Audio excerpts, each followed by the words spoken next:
I'm Shadi Sharif, and this is Cyborg. I want to give a trigger warning that in this episode, we will be discussing the death penalty, sexual violence, and murder.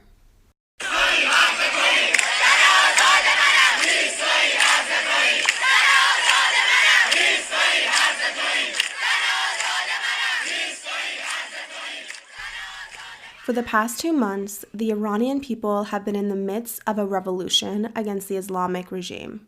And today I'm going to be talking with my good friend Yas Nouri about that very movement and why it's so important for us to speak up. So Yas, welcome to Cyborg. Thank you, Shadi, for having me on the show. I am grateful and honored to be able to have this platform to talk about the situation in Iran right now. So thank you. I'm so honored to have you on the show. And one of the big reasons I wanted to have you on is because both of us are children of Iranians, but we were born in America and we grew up in America. And neither of us have actually had the privilege to ever visit Iran. But yet we are still so passionate about the revolution happening there today. And I think it's shocking to a lot of people why we care so much. So I want to first ask, why do you care about what's happening in Iran today? The reason why I care so much about what is going on in Iran is because my parents always talked about the Iran that they grew up in. And obviously it's very different now. People are living in strong oppression, and I want to be able to visit the Iran that my parents grew up in. And I want to help my people. I want them to have freedom, find peace, and it's my obligation, it's my duty as an Iranian to speak up for those who don't have a voice right now. I feel the same way. And like you, I grew up with Iranian culture. My parents taught me Farsi, that was my first language, and they described to me their life before they eventually had to flee Iran and became refugees. And hearing all the things that my family experienced because of this regime, and then seeing now all the horrific things that are continuing to happen, I can't stay silent, and I feel, like you said, an obligation to speak up. So I think maybe for those people who might not know, this revolution was initially ignited by the death of a young woman named Mahsa Amini. And so maybe Yas, if you could describe who Mahsa was and why that was such an important moment. So Mahsa Amini was a Iranian Kurdish young woman who was brutally murdered for having a few strands of her hair out of her hijab. And when the news first came out and I saw her picture in the hospital, I couldn't believe what I was seeing. I was just speechless. I was like, how can these people be so cruel to do this and lie about it? They lied about it.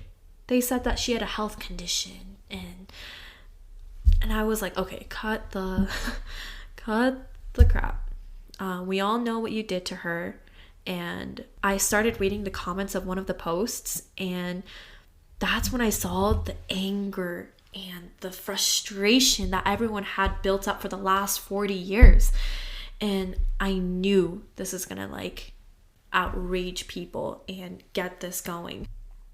I think that's the perfect word, outrage. Because what happened to Mahsa Amini, it wasn't a one-off thing. People have been living under this type of regime for over 40 years. A regime that literally enacts gender apartheid, which controls all aspects of a woman's life.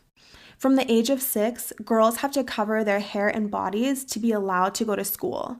And then at school, girls and boys are separated. They're not allowed to sit together, eat together, or play together. As adults, women and men are not even allowed to walk together in the streets unless it's your husband or your father. Women aren't allowed to sing, they can't dance, they can't ride a bike, and in a court of law, a woman's word is literally considered half of a man's.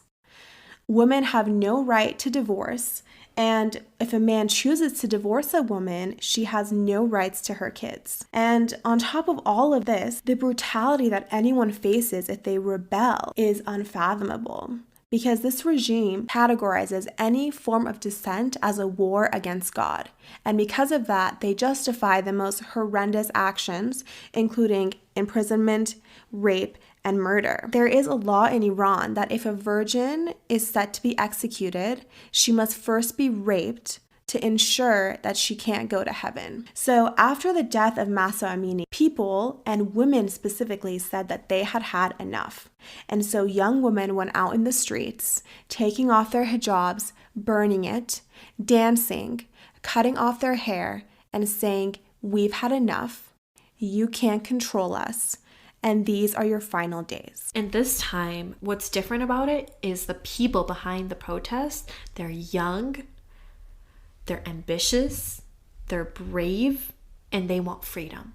They're hungry for freedom, and they're gonna get it. Exactly. And the thing to keep in mind is that these young people were born under the Islamic regime, so they have never lived a day of freedom in their lives.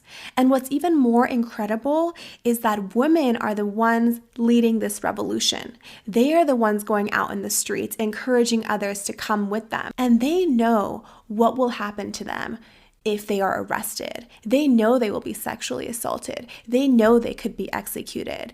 Yet they're coming out anyway and leading the first ever woman-led revolution. And the level of bravery that takes is hard for me to wrap my mind around. And there was a time growing up in America where I found it really difficult to tell people I was Iranian. And I would just say I'm Persian because of all the stigma that people had about Iran. But today, I couldn't be more proud to be in the same group as these Iranian women and to tell everyone that I am Iranian. I can totally relate to that. Recently, when people ask me where I'm from, I've been saying Iranian because I'm proud. And I felt a lot of shame as well because I just didn't want to be associated with the government. I'm not proud of it. No one's proud of it. I feel like this is very beautiful how we're transitioning into being proud of being Iranian. And I'm excited for the future because I'm going to keep saying that I'm Iranian. And it's all thanks to the youth and the people in the streets fighting right now. Exactly. And the biggest aid that we can give to the people of Iran is just to amplify their voices.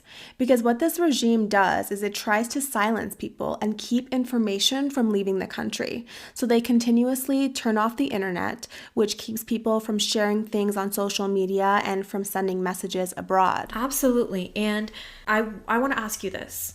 How do you use social media to advocate for Iran? So I've been trying to share photos and videos and information coming directly from Iran on my Instagram stories every day because I think by sharing it with my friends who might not know what's happening, it just brings awareness and it sparks conversation.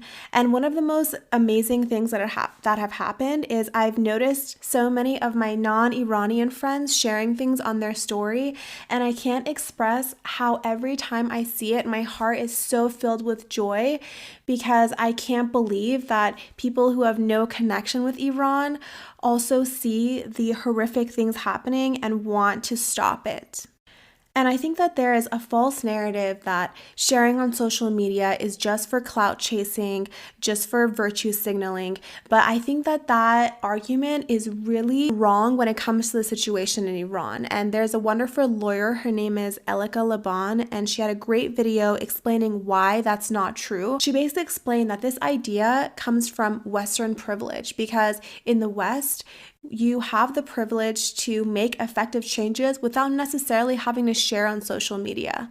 But people in Iran don't have that luxury. They're literally being abducted, raped, tortured, and murdered every single day.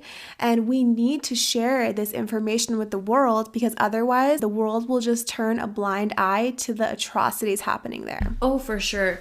I think that social media has the biggest impact. It's also important for people to know that no one's going to judge you if you start posting now.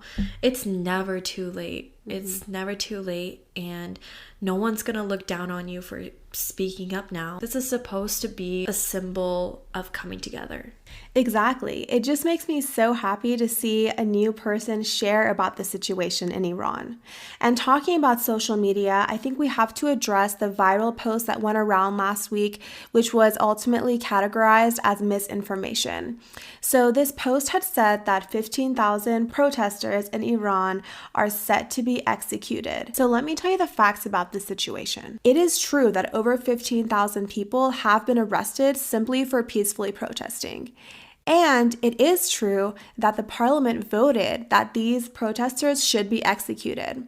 The only nuance is that these sentences haven't been carried out yet. And a really unsettling narrative that's been going around is that this post was shared with the intention of Western imperialism. But that couldn't be further from the truth, because Iranians do not want the US to engage in any form of military advancement with Iran. They simply want the US to stop negotiating with this regime and to maintain sanctions. What makes me so angry is that over 2 months ago, when everything started and people started speaking up, these news outlets were silent. I could feel that the Iranians were so frustrated with this issue. When we were begging these news outlets to post about what's been going on, about the murder of Mahsa Amini, there were some celebrities and influencers that spoke up, but we needed the news outlets. And it's just so weird to me that suddenly they are posting about misinformation, like you said. And although they haven't gone through with the 15,000 executions, they will. They're going to. And the critical thing to keep in mind is that this regime has done it before. In the summer of 1988, the regime executed up to 30,000 political prisoners. And there were so many people to execute, they would load them up into trucks and execute them in groups of 6 in half-hour intervals. So when the parliament votes to execute, it's a real threat. And also, I just want to make something clear. We need to be united. That's very important. We don't need to get distracted by misinformations out there. We need to focus on one thing, and we have one goal: saving the Iranian people, getting their freedom, getting them support. A lot of families have lost family members. I can't imagine what they're going through right now, what they're going to go through emotionally, mentally. A lot of Iranians have been going through a lot of mental health issues because of the oppression that they've been going through. Absolutely, Yas. And I love that you're talking about how important it is for us to just focus on our goal. And honestly, I've seen people posting more ever since these claims about misinformation. And I also really like that you're bringing up the aspect of mental health, because I can't even fathom the impacts people have had on their mental health who are living in Iran right now. But I can only speak about the mental health of myself and people living outside of Iran who are potentially have families still in Iran and are seeing these images and videos continuously every day. And it can be really draining and it can be traumatic. And for people who have had different experiences, it can be triggers for them. So I think some really important tips that might help a person who is experiencing difficulties with their mental health because of what's happening in Iran, I would encourage you to give yourself specific set amounts of time that you're on social media and digesting this information.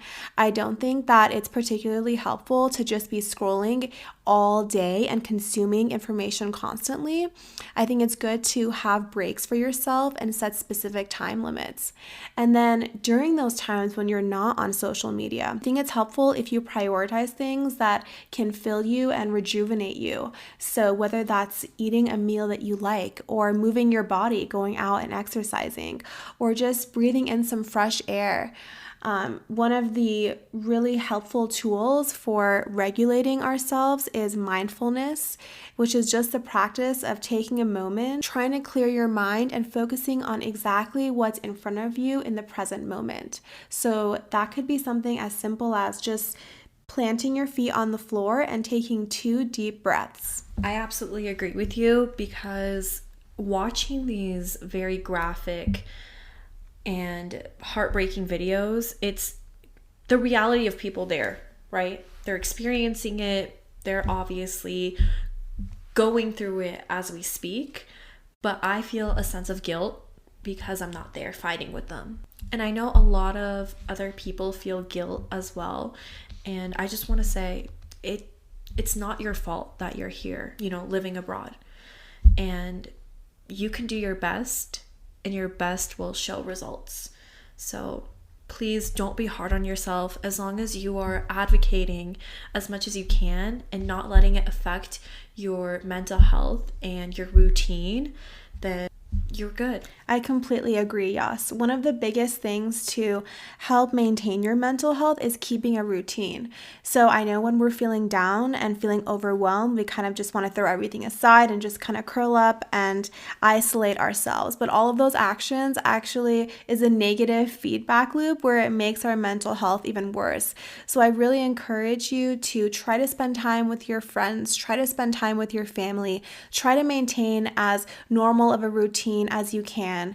And at the end of the episode, I'm going to include a really short mindfulness exercise that you can listen to and practice together. And for those of you who might be feeling more isolated or disconnected from the community, there are weekly protests happening worldwide that I have had the honor of participating in. And it's been so amazing to meet new people who live in the community and I had no idea about, and making new friends. Beautifully said, Shadi. You and I have been going to the Capitol every single week to protest. Some people think that the protest doesn't do anything, but it shows unity and it shows support. It just shows we're all in this together. And it's very, very important that we show the world we are one. Exactly. And for those who are interested in where the protests are happening, there's an awesome Instagram page called PS752 Justice, and they post every day where all protests around the world are happening. And I'm going to call it the protest group, went out last week and we bonded, we had a good time, and we felt like a sense of belonging. And I guess a lot of Iranians that were born here or they came here at a young age don't have a sense of belonging in their community because of all the confusion. They don't know what culture to go off of, you know? And I really want to inspire people to get out there. Me too. And I just want to end this episode with a beautiful chant that the people of Iran have been saying. So, نترسین نترسین ما همه با هم هستیم, which translates to don't be scared, we're all in this together.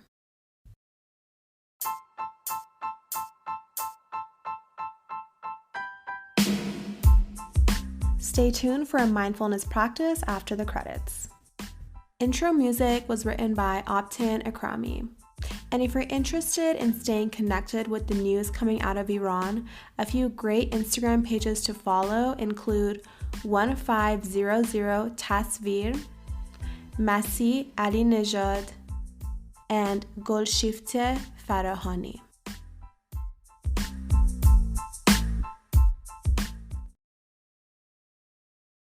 Start by sitting in a comfortable position. Take a moment to put your feet on the ground and center yourself. And just be with your breath.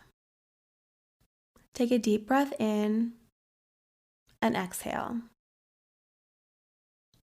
Now visualize a majestic mountain, either one that you've seen or one that you create with your imagination. It can be alone or part of a mountain range. And this mountain changes, of course, like all things, but it changes slowly in geological time. Imagine your body becoming like the mountain, grounded, solid, still. Let the legs be the base, the arms and shoulders the slopes, the spine the axis, and the head the peak. Allow yourself to become centered, grounded, present. Visualize the mountain as the seasons begin to change. See it in autumn, surrounded by gold, warm light, and brilliant colors. Gradually, autumn gives way to winter, and the mountain is assaulted by intense and violent weather, by fog, snow, and ice. Notice how the mountain remains still, quiet, and steady through the storms. Watch as the seasons flow into each other. In spring, the snow melts, birds sing, and animals return. Wildflowers sprout and bloom. The mountain streams overflow with the melting snow. See the mountain in summer, bathed in light, quiet, solid, and majestic. Except for the highest peaks, the snow is gone. In every season, clouds cover the mountain and then blow away. Storms arise suddenly and pass. See the mountain through the course of a day, beginning with the rosy hues of dawn, then the clear light of morning, the deep golden light and shadows of afternoon. Watch as the day gives way to the rich colors of sunset, and finally to the dark night sky, filled with stars and galaxies, endless space around the vast, clear heavens. See if you can sit like the mountain, still and grounded through the changes of weather, time, and seasons, allowing day and night to come and to go, accepting change, not resisting it.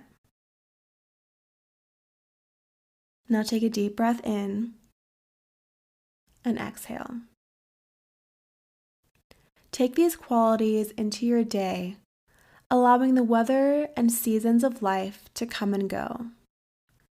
Feel yourself being present, rooted, centered, and still, unmoved by storms, wind, cold, rain, heat, moments of darkness and light, joy and sorrow. Let life continue to unfold around you.